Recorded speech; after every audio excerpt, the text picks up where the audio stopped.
Check one, two, testing audio.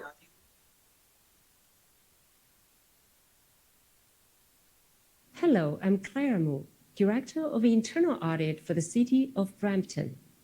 I'm excited to share some of our key accomplishments from 2024 and the initiatives we're looking forward to in 2025. Last year, we achieved significant milestones in enhancing our practice.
Check one, two. Testing audio. Check one, two.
she's still not on, right?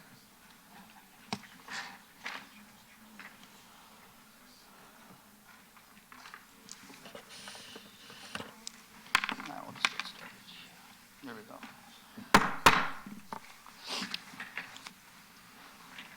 Okay, good morning and welcome to our meeting of Brampton's Audit Committee.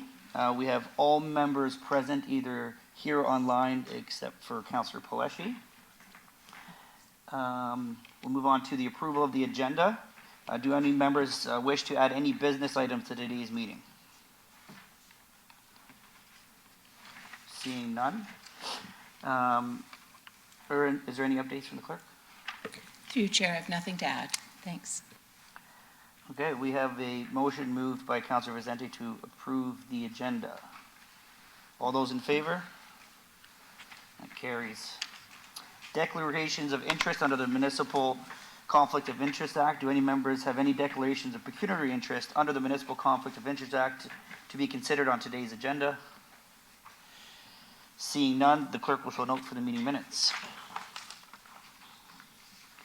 Committee, as part of our consent motion process, I will read each agenda item that is subject to the consent motion, and any member may verbally identify an item to be held for debate during the meeting. Any item not held for the debate will be considered as part of the consent motion and voted on for approval. I'll start by reading the relevant agenda items, and members can identify any items to be held for debate. So 6.1, the building permit audit report will be held for a presentation. 6.2, internal audit quality assurance and improvement program, also held for a presentation. So 6.3, staff report internal audit communication framework, consent. 6.4, staff report 2025 internal audit work plan and 2024 status update. You want to hold it? Yeah. Okay, be held by Member Russell. 6.5, staff report status of management action plans Q4 2024. That is in consent. And 6.5, 6.6, sorry, internal audit 2024 annual report, which will be held for a video message. The clerk will summarize those items held by members for consideration as not part of the consent motion prior to approval of the motion. Through you, Chair Keenan, 6.1, building permit audit 2024 is held.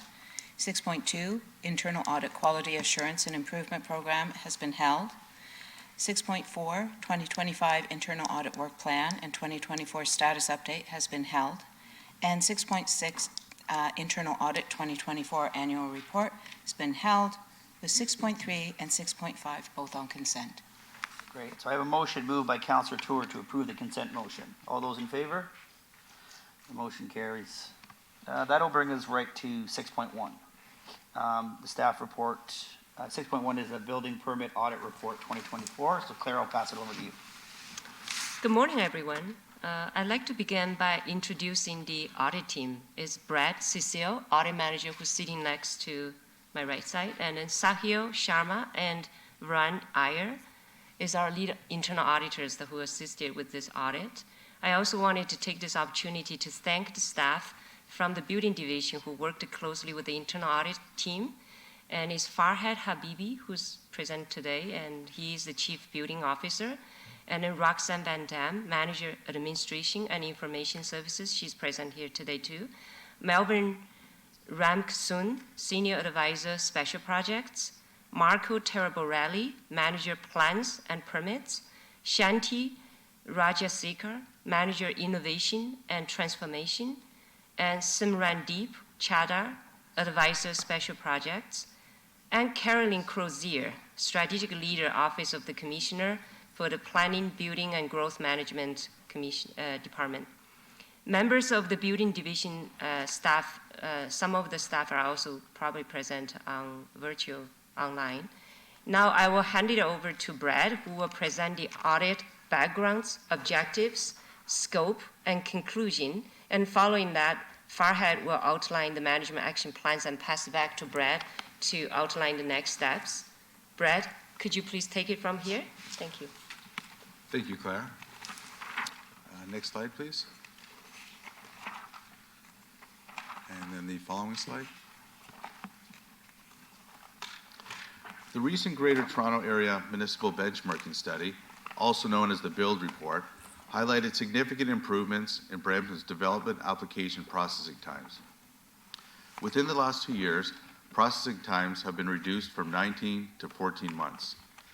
The 2024 Build Report addresses the review and approval of development applications, whereas our internal audit report addresses the subsequent phase of the planning, development, and building process, which is building permit activities.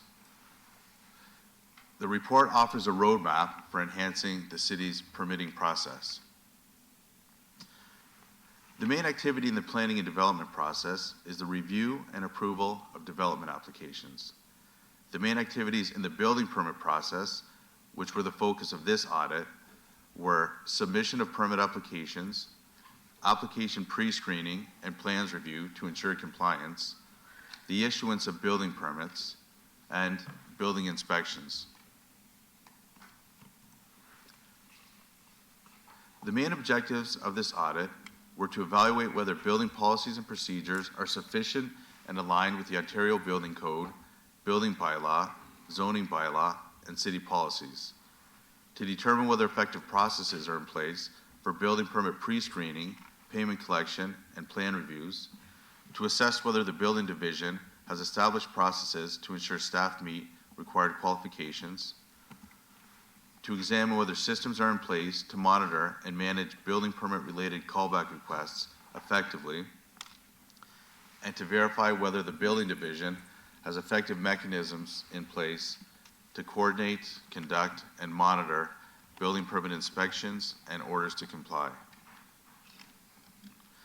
Our audit scope covered building permit activity from January 1st, 2021 to October 31st, 2024. The audit methodology included review of policies and standard operating procedures, interviews with staff involved in the building permit process, sample testing and data analysis to evaluate efficiency, effectiveness, and compliance of building permit activities, as well as a ride-along with inspectors. Audit observation number 1, continue to improve monitoring of open building inspections. As per the Ontario Building Code, once a building permit has been issued, the initial inspection is required to be scheduled within 6 months. Our review found that during the audit period, for 12% of issued permits, the first inspection was scheduled after 6 months or not at all. The Ontario Building Code also states that once an inspection is complete, the next inspection should be completed within 12 months. Our review found that during the audit period, 9% of issued permits had periods of inspection inactivity greater than 12 months. We recommend that the Chief Building Officer continue to improve monitoring of open building inspections and ensure timely permit revocation or completion of the remaining inspections. Audit observation 2, continue to monitor occurrences, orders to comply, and prosecution files. Our review of open occurrences and orders to comply found that the process to monitor these files is not consistent. 80% of open occurrences and 81% of open orders were open in 2023 or earlier. A sample review of these files found that there were no recent notes to indicate the reason for the delay or the status of the file. It was also found that the process to monitor open prosecution files is not always consistent. Out of 140 orders to comply assigned to be prosecuted, only 22 of them advanced to the prosecution stage. We recommend that the Chief Building Officer continue to monitor open occurrences, orders to comply, and prosecution files to ensure timely resolution of unpermitted construction and mitigate the risk of unsafe structures. Audit observation number 3, continue to monitor inactive building permit applications to facilitate timely permit issuance. Our review of open building permit applications found that the process to monitor these files is not consistent. Currently, most open permit applications are from 2024. However, approximately 33% remain open from 2023 or earlier. These permit applications are open because the applicant has not fulfilled a rework request. Most of these files do not have any notes to indicate the status of the file or any recent correspondence with the applicant. We recommend that the Chief Building Officer continue to monitor open building permit applications to assess their status and facilitate timely permit issuance. Audit Observation 4, improve the process for managing callback requests. Currently, callback requests related to building permits are managed by building staff through Outlook email accounts. In 2024, building received over 12,000 callback requests.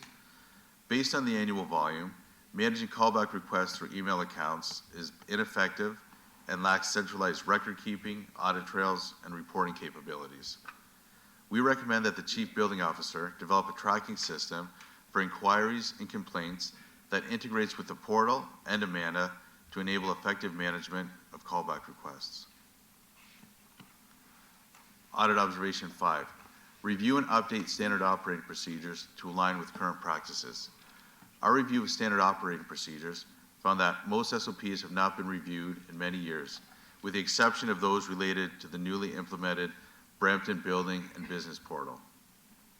The majority of the 99 SOPs are from 2010 or before, including 13 created before 2000. And it was also noted that all SOPs are on an outdated template, which does not show the most recent reviewer or review dates. We recommend that the Chief Building Officer ensure all standard operating procedures align with current practices, technology, and compliance requirements. Audit Observation 6, conduct regular technical employee audits to verify employee compliance with building regulations. As per the Technical Employees Audit Program SOP, all new technical employees are to be audited within the first 4 months of employment, and all other technical employments are to be audited at least every 6 months. As per discussion with management, of the 4 technical areas, 2 have not conducted any employee audits since 2022, 1 has not conducted audits since 2023, and the other technical area has only partially completed audits for some employees in 2023 and 2024. We recommend that the Chief Building Officer ensure regular technical audits are conducted to verify employee performance complies with the Ontario Building Code, Building Bylaw, Zoning Bylaw, and city policies. In conclusion, implementing the recommendations in this report will enhance the process and performance of building permit activities, which, when combined with improvements in the development application process, will strengthen the city's overall planning, development, and building practices. So with that, I will now turn it over to Farhad, and he will address each of the 6 management action plans.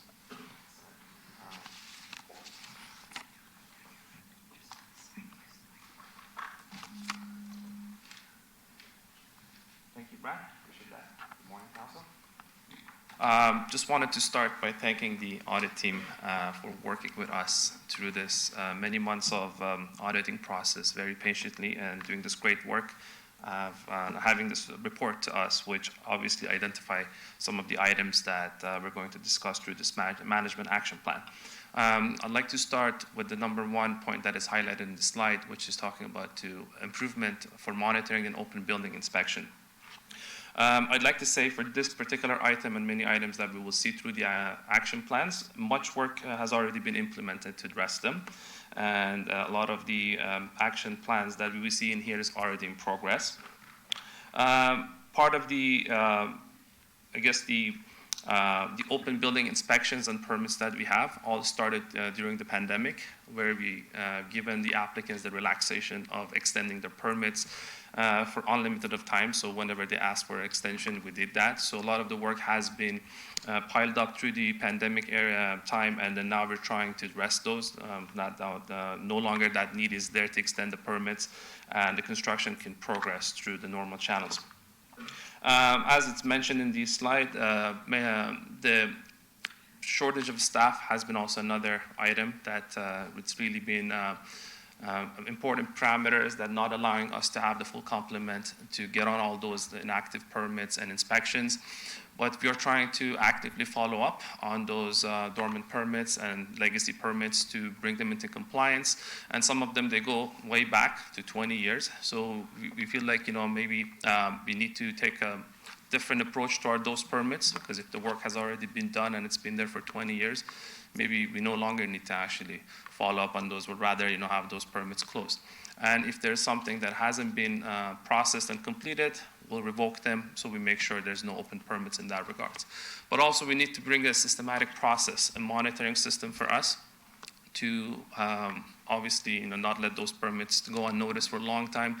While it's really not mandated by the Ontario Building Code for the municipality and the chief building official to actually follow up on permits that are issued or that have been applied, it's really on the applicant to follow up on their application. If you send them a deficiency, we tell them you need to address this. We're not really obligated to constantly follow up with them. Hey, why aren't you sending the comments that we sent you? It's really on them. But again, we in Brampton, we thrive on providing customer service, being the one that we want to get everyone to work with us. We are coming with a system to follow up on those permits, to send them a regular reminder as what needs to be done for them to address, whether it's issued permit or a permit application that has been with us without any follow-up from the applicant. So for this particular item, we're aiming on the Q2 of 2026 to get more than 2,000 permits that have been issued and haven't been closed, bring them into compliance by either closing them, revoking them, or just deeming them complete. Next slide.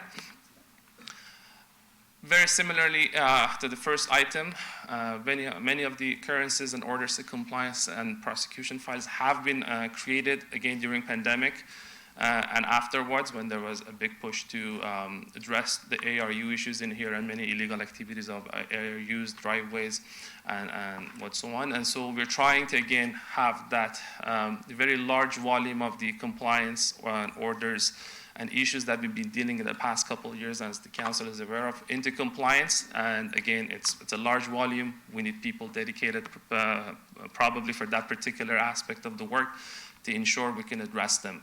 And unfortunately, as of now, we have only 2 staff that is dealing with that large volume, and one of the position has been vacant for many years, and then that has also added a little bit of a hardship to get the compliance and orders and prosecutions done properly. But I'm happy to report that now those 2 positions are completely filled. We have staff now dedicated working on that, and then we're trying to restructure even the way that we're approaching those, allowing that the prosecution and what the steps that is needed after that can be done seamlessly. And the timeline that we're trying to get that addressed is the Q1 of 2026. And again, considering the volume and only having 2 staff that are dedicated to that, and how long it takes for our court system to get the prosecution done, we're hoping by beginning of next year we should be in a good shape to have majority of them addressed. Next slide, please. Management Action Plan number 3 talks about continue to improve monitoring inactive building permit. So this is pretty much a permit that a person apply and send to us for review, and then we send them a deficiency or asking a question or clarification, and they don't follow up on it. So it stays with us inactively. And again, as I mentioned, it's not really on us by any mandate to follow up on that. It's rather on them to address all the comments and deficiencies that they receive. But yet we're trying to come up with a system and a monitoring process to address that, and then have the applicants to follow up on their application. They submit it to us, and we require them to provide clarification, deficiencies, or comments. As noted in here, we have a dedicated team of permit expeditors that are assigned to work with this particular aspect of the work, to follow up with the applicant, send regular reminders.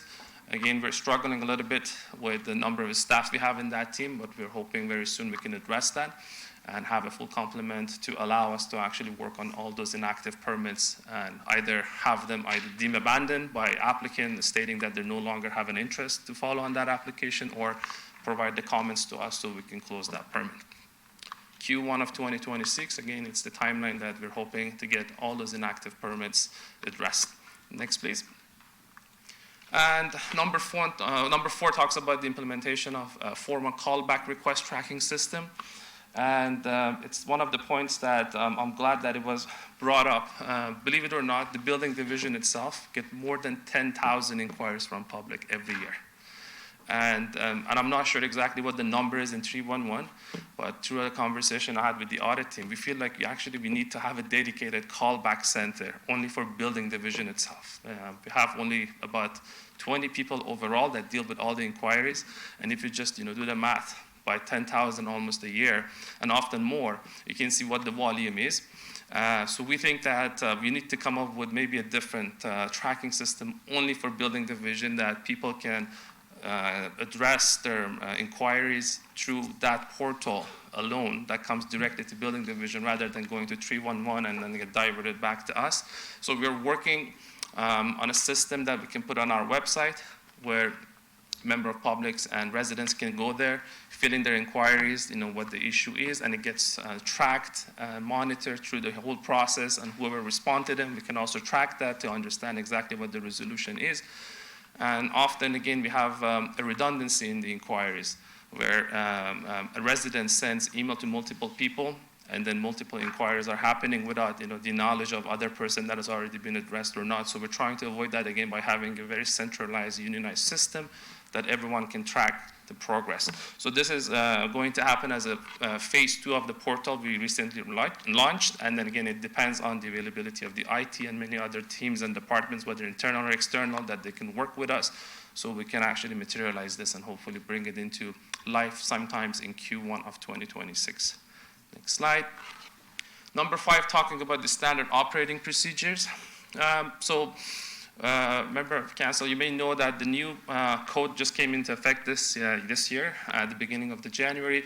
The code prior to that came into effect back in 2010, but then officially was marketed as 2012 Ontario Building Code. So with that, a lot of the SOPs that we had back in 2010, 2011 were actually relevant up until this year in January. Hence, many of them haven't really been touched, but obviously there's a lot of other new internal policies that requires some update, which again, the work is in progress. We're trying to address that, and obviously with the new code introduction in 2024, majority of our SOPs now also has to be refreshed. And we're working on that. We are getting staff on a, again, dedicated team to work on this, because at the end of March, we no longer accept the previous code. And since the new code is going to be fully in effect at the end of March, we really we understand the need to get that done very shortly in the next month or so, so we would be in a good shape when the 2024 is coming into effect. Timeline, mentioned here in Q3 of 2025, because it also includes not only the code related, but also some internal policies and procedures that we have, and we're hoping to have the focus for the technical SOPs as of now, and then once those are done, we're going to talk about the administration and other internal policies and standard operating procedures that we have. So sometime by the middle of this year, we should be able to address all that. Next, please.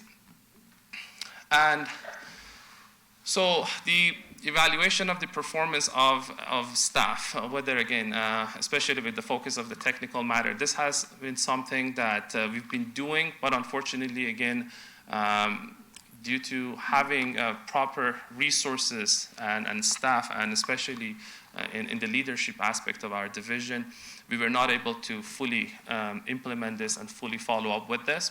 And I'm happy that this actually has been brought up in this audit and to our attention, and we are doing some work to ensure, especially for the new hires, we can have a regular system of monitoring their performance, allowing them to have a proper, smooth onboarding in alignment with the expectations that the management team set for them. Also, having the previous point mentioned, which was updating the SOP, is going to help us with this process, because once we have an updated SOPs for staff, also we're going to have an SOPs for this particular one, which is the audit, so we can utilize all of them together to ensure there is a proper way of us auditing the staff, but also being able to maybe change, I guess, the lens in a way that we see the technical audit, rather than focusing on reviewing the performance and give them like a piece of paper saying, okay, these are the points that you need to work on, but maybe having an opportunity for them to meet with their supervisors, with the manager directly, having the communication, and trying to have that open channel for them to work with us, and as a team collectively, we work together. Again, at the very last point, the proper allocation of the resources is another very big point for us that we have to address hopefully the vacancies we have within the department shortly, allowing us to be able to have that resources and time to focus on this. And I'm hoping to get this done by the end of this year. So the timeline is Q4 2025. So with that, I believe that talks about the management action plans from my side. I'll pass it on to Brad for the next steps. Okay, thank you. Thank you very much, Farhad. In terms of next steps, as Farhad just addressed, each of the 6 management action plans, so all those action plans have been developed. Implementation is underway or completed, and internal audit will follow up and report on the status of these action plans as they come due. So with that, that concludes the presentation. Thank you. Thank you very much to all departments involved there. It was great to get that action plan. But I have a question from Member Russell. Thank you, Chair. Through you, Chair. Can everyone hear me okay? I always get told you can't hear me. So I have a couple clarifying questions for our Chief Building Officer to start before I get into my questions. So I want to make sure I'm clear on the order of events. So someone applies for a permit.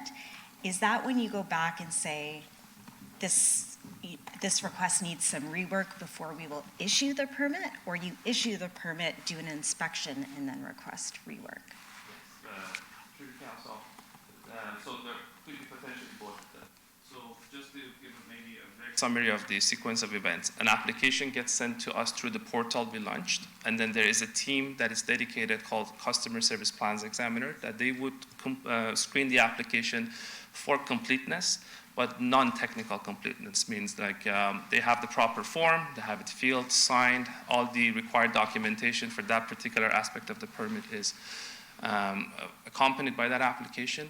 Could be at that stage there's something missing like a form, or maybe the applicant hasn't signed the form, so there would be a round of communication. An email would be sent to the applicant that this form is missed or this requires your attention. So that puts the application at the pre-screening on hold until the applicant responds to that. Once that is completed, the payment is made for the application gets formally accepted. And then through that, a technical review of the application commences. And then again, there could be potentially some deficiencies through the technical aspect of it, which the applicant gets notified through an email saying this technical aspect of your application requires your attention, puts the application on hold again until they address that technical comment. So once everything in the term of the technical aspect of the application is completed, it gets ready to issue, and if there's any outstanding balance by the applicant needs to be paid before the permit is issued.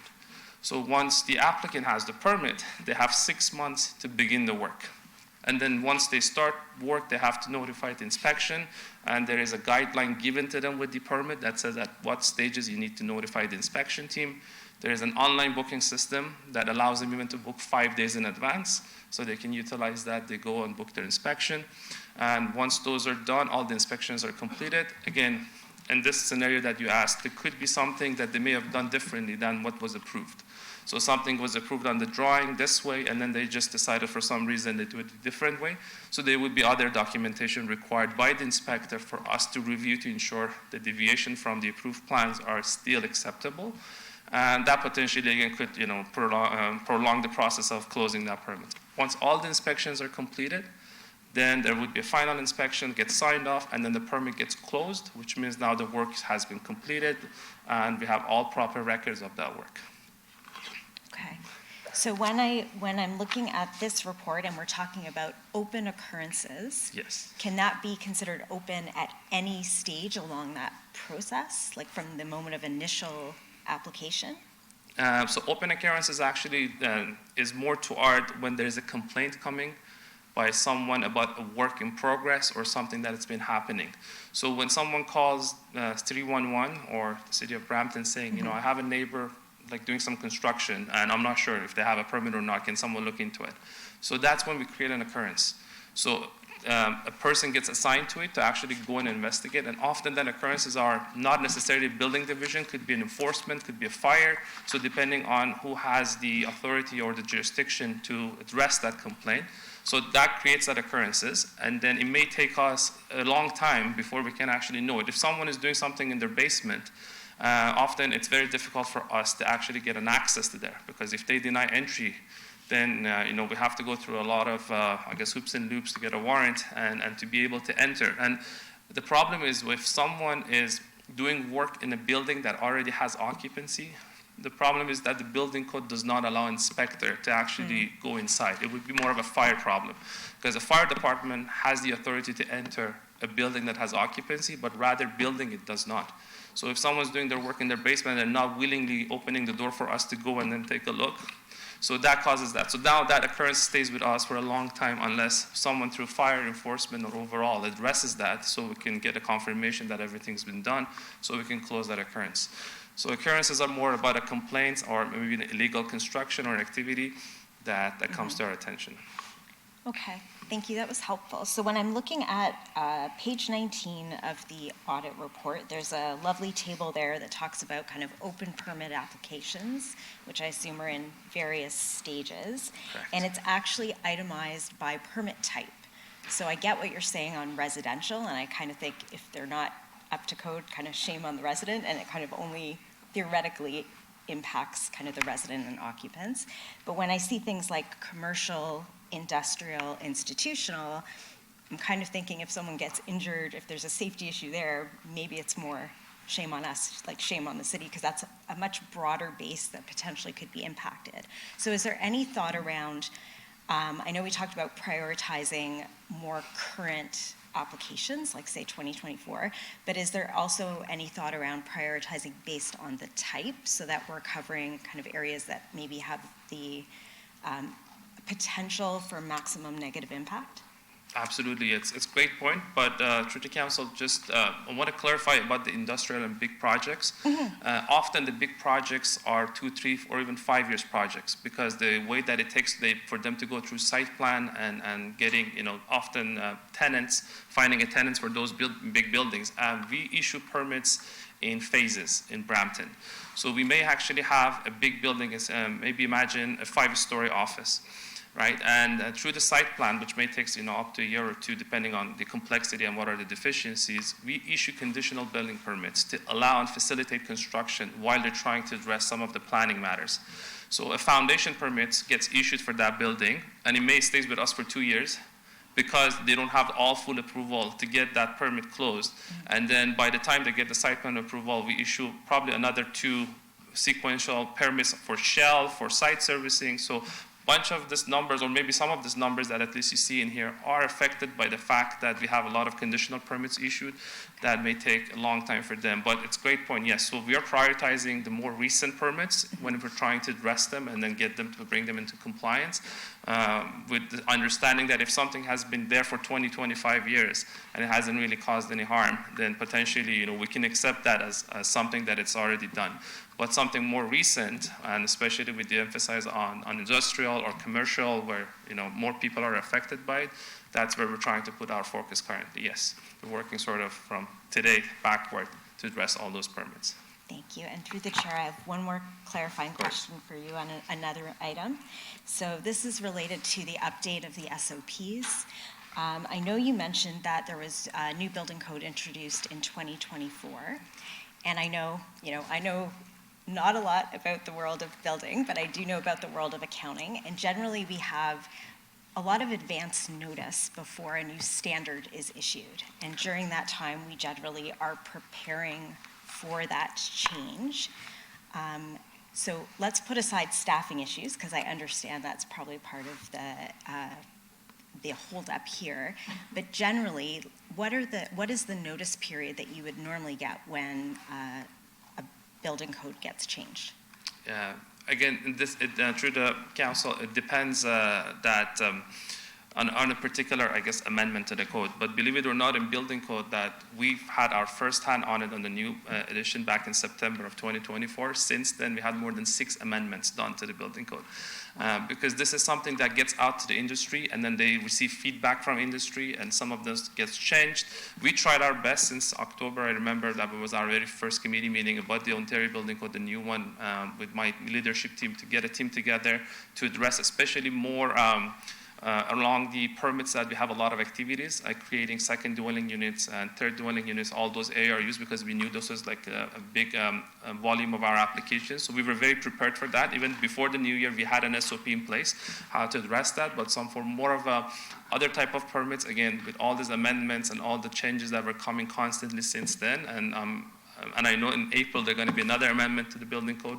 So we're trying to, I guess, gauge our pace with respect to what's happening with the actual building code, but having, again, lack of staff and not having enough bodies in the division also, it creates a little bit of a delay, whether we want it or not. And I assume training is part of that, right? Absolutely, yes. Great, thank you. My pleasure. Those are all my questions. Thank you very much. I don't see any more questions. I did have a list of questions, but through your presentation and Member Russell's questions might have all dissipated, so thank you for that. So with no further questions, I have a motion moved by Councillor Brar to receive the presentation. All those in favor? The motion carries. Thank you. So that would bring us to 6.2, Internal Audit Quality Assurance and Improvement Program. Good morning again. Today I'll be walking the committee through our Quality Assurance and Improvement Program, and QAIP for short, in accordance with the newly issued Global Internal Audit Standards, which takes effect on January 9th, 2025. The committee plays a key role in reviewing and approving this program, ensuring internal audit meets the required compliance, performance, and continuous improvement standards. QAIP is a fundamental requirement under the Global Internal Audit Standards, and it's designed to ensure that internal audit delivers high-quality services to the city. It focuses on three key areas. First, compliance with professional standards. Second, performance in achieving audit objectives. Third, continuous improvement in audit processes. In short, QAIP raises the bar for audit quality and effectiveness.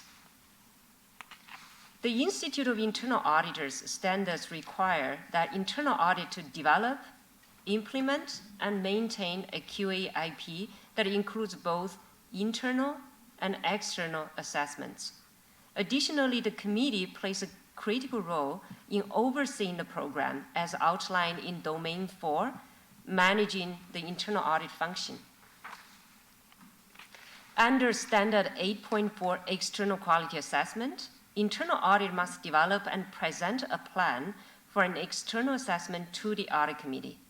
The committee is responsible for, first, reviewing and approving the scope, frequency, and selection of a qualified assessor. Second, determining whether to conduct a full external assessment or a self-assessment with independent validation, or SAIV for short. Third, reviewing the results, approving action plans to address deficiencies, and monitoring progress. This process ensures that internal audit remains effective, compliant, and committed to continuous improvement. Similarly, Standard 12.1, Internal Quality Assessment, requires internal audit to conduct ongoing monitoring and periodic self-assessments to evaluate conformance with global internal audit standards, to identify and address any areas of nonconformance by implementing corrective action plans with defined timelines. And third, report assessment results and action plans to the audit committee and senior management.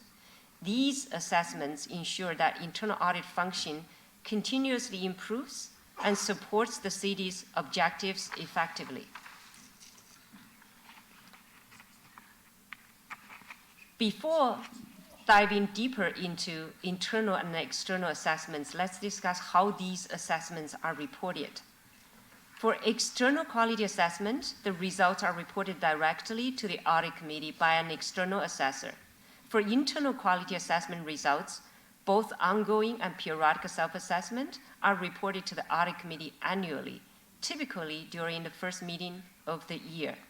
This ensures transparency, accountability, and continuous monitoring of internal audit's effectiveness. Internal assessments consist of two key components: ongoing monitoring and periodic self-assessment.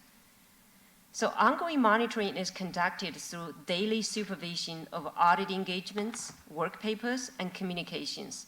Additional ongoing monitoring includes resource allocation, timeliness of audit completion, stakeholder feedback, and post-audit surveys.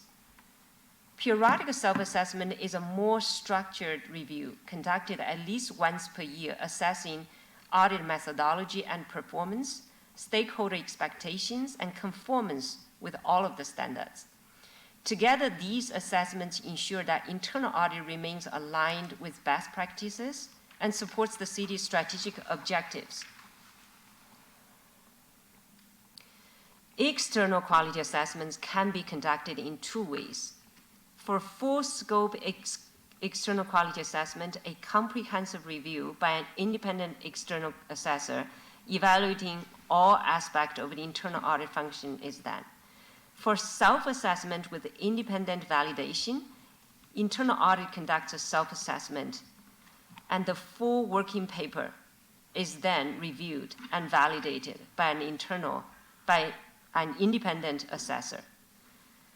Per IIA standards, an EQA must be conducted at least once every 5 years, and this aligns with our audit charter, which talks about for City of Brampton, we are also doing a EQA once every 5 years. And EQA must be conducted by a qualified independent assessor. The audit committee will review and approve three things. First, the selection of assessor. At least one assessor must hold a CIA designation. Second, the assessment of methods. This could be on-site visits, surveys, or interviews. And third, how results are reported. Full results must be presented directly to the audit committee. The City of Brampton's QA-IP program closely follows IIA standards. For our upcoming external quality assessments in August 2025, we have chosen the self-assessment with the independent validation approach, and this is because our previous assessment in 2017 and 2020 were full scope EQAs. And IIA standards allows one SAIV every 10 years. In addition, the SAIV format provides a valuable learning opportunity for staff under the new standards. There's also added benefit that SAIV is a little bit cheaper. According to IIA quality assessment training we received, small audit functions are not required to assess all domains, principles, and standards annually. Since our internal audit has fewer than 9 audit staff, we qualify for a small audit function, which means we will be assessing one domain per year to ensure all standards are covered between the 2025 and 2030 external assessments. And we also will prioritize high-risk areas for more frequent assessments. Approving the QA-IP report and recommendation today means you are endorsing both the city's quality assurance and improvement program in general and the self-assessment and the format, the SAIV format for our upcoming self-assessment in August 2025.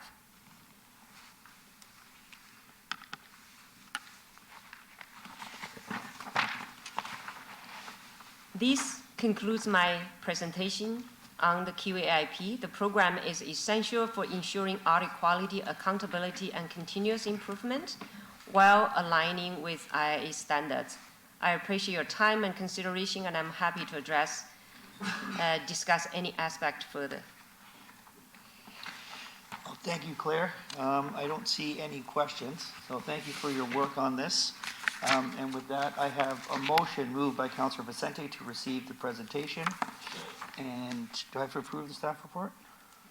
And approve the staff report. All those in favor?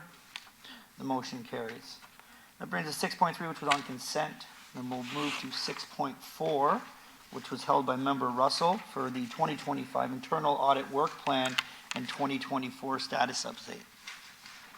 Member Russell. Thank you. Thank you for this update through you, Chair. Just had a question on the report. So I think that staffing seems to be a common theme of this agenda. So I agree that the number of City of Brampton IA staff seems low relative to the city size and the expected continued growth.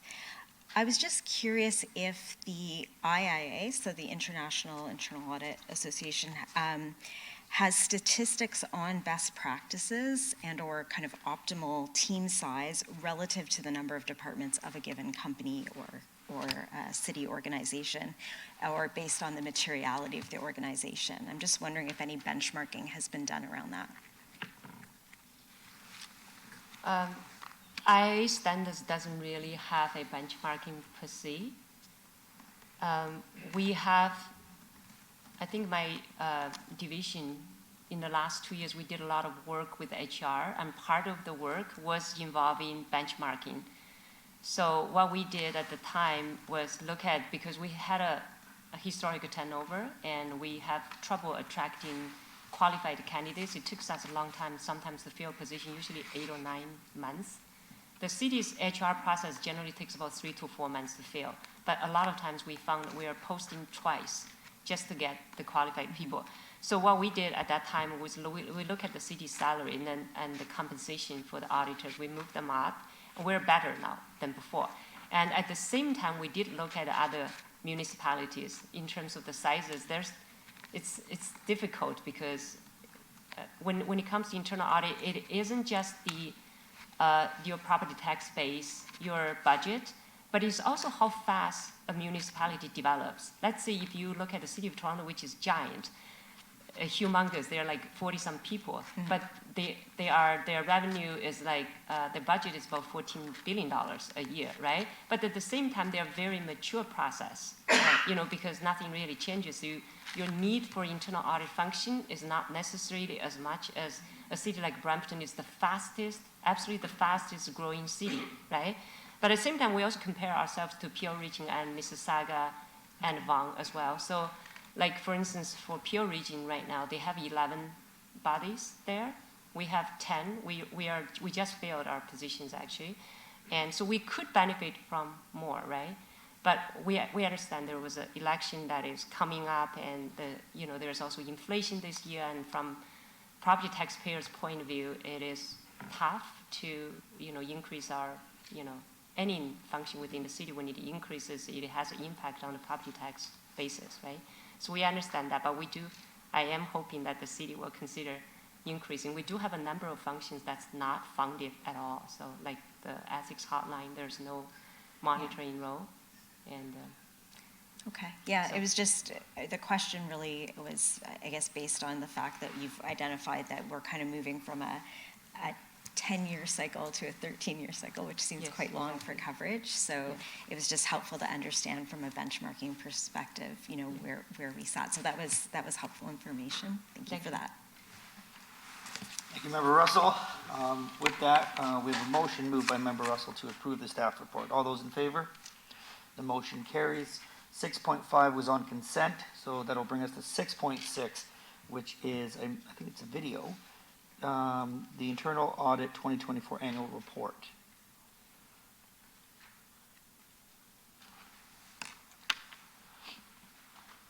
Hello, I'm Claire Wu, Director of Internal Audit for the City of Brampton. I'm excited to share some of our key accomplishments from 2024 and the initiatives we're looking forward to in 2025. Last year, we achieved significant milestones in enhancing our processes and strengthening the effectiveness of our audit. We redesigned our audit report templates, incorporating insights from award-winning internal audit reports by the Association of Local Government Auditors to improve clarity and impact. We took major steps to align with the updated 2024 IIA audit standards. This included creating educational videos and conducting information sessions for City of Brampton senior management and audit committee members. We also reconfigured our audit software to reflect the new standards and reach the key milestones in automating our management action plan follow-up processes. Additionally, we invited IIA to conduct a gap assessment, which provided a clear roadmap for prioritizing our efforts and resources in preparation for our 2025 evaluation. We began redesigning our SharePoint system to enhance security, collaboration, and operational efficiency. We developed our internal audit strategy, a comprehensive roadmap that sets a strong foundation for the years ahead. This strategy reinforces our commitment to transparency, efficiency, and accountability, positioning us to deliver meaningful impact. The coming year presents exciting opportunities to build on this momentum. We will undergo an evaluation to assess our progress towards conformance with the IIA Global Audit Standards, introducing real-time audit timekeeping to streamline workflows and improve efficiency, fine-tuning the automation of management action plan follow-up processes, and expanding our use of audit analytics. Finalizing the reconfiguration of our audit software and the redesign of our SharePoint system and website to further improve operational efficiency. Conducting a citywide risk assessment to inform the development of the 2026 to 2030 audit work plan. These initiatives demonstrate our ongoing commitments to delivering high-quality, value-driven audits that support the City of Brampton's objectives. As a trusted partner in decision-making and risk management, we remain dedicated to providing actionable insights and recommendations that drive improvement and accountability. Hello, I'm Councillor Keenan, the chair of the Audit Committee. This year, we have seen remarkable progress in the internal audit team and the driving excellence to strengthen our processes. From enhancing the audit report clarity through best practices to aligning with the updated 2024 IIA Global Audit Standards, the team has raised the bar in ensuring transparency and accountability. The redesign of the audit software, strides in automation, and the development of a comprehensive internal audit strategy really reflect their dedication to operational efficiency and long-term impact. These achievements underscore the team's vital role in supporting the City of Brampton's objectives, and I am proud of the team's dedication to the continuous improvements. Hello, I'm Councillor Vicente, Vice Chair of the Audit Committee. As we look to 2025, I'm excited about the opportunities ahead for internal audit to further enhance its contributions. Key initiatives include a citywide risk assessment to shape the 2026-2030 audit work plan, the introduction of real-time audit keeping, and the finalization of the SharePoint and website redesigns. These advancements, along with an external quality assessment, will ensure alignment with IIA Global Audit Standards and continue driving value-driven audits. I look forward to seeing these efforts strengthen risk management and decision-making across the City of Brampton in the coming year. Thank you for your continued support. We look forward to an impact for 2025 and to further strengthening our contributions to the City of Brampton's success.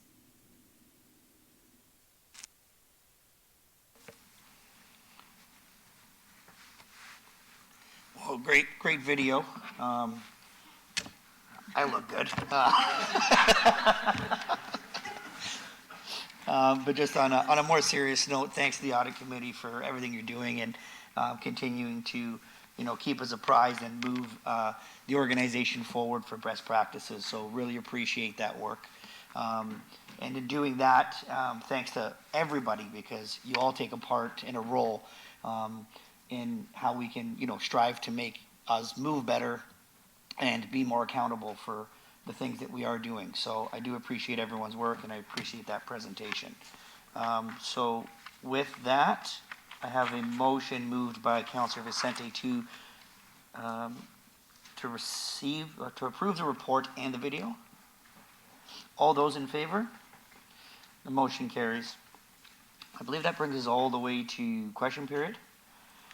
So does any members have any questions on anything on today's agenda? Seeing none, none online? Okay, we'll move on. Public question period. Is there any questions from anyone here in the public? Or anybody online? Okay, so closed session. There was no closed session.